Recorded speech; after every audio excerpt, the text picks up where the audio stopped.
चार दीपक। मिट्टी के चार दीपक आपस में बात कर रहे थे। पहला दीपक बोला, मैं सुंदर और आकर्षक घड़ा बनना चाहता था, पर क्या करूं, जरा सा दीपक बनकर रह गया। मैं हमेशा बड़ा बनना चाहता था।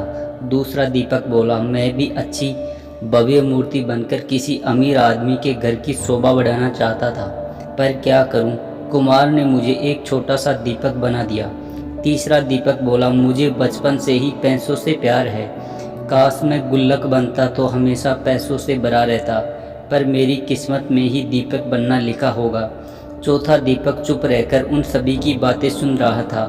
अपनी अपनी प्रतिक्रिया देने के बाद तीनों दीपों ने चौथे दीपक से भी अपनी जिंदगी के बारे में कुछ कहने को कहा।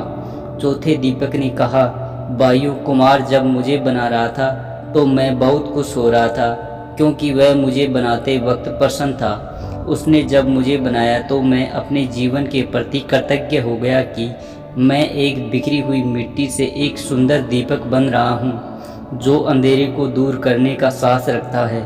मैं वो साहसी दीपक हूँ जिसके जलते ही अंधेरा छू मंतर हो जाता है।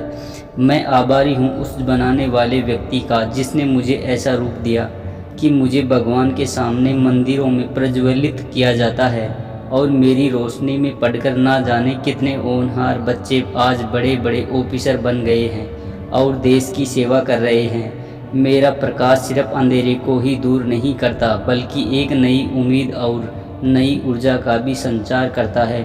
चौथे दीपक की बातें सुनकर अन्य तीनों दीपों को भी अपने जीवन का महत्व समझ में आ गया।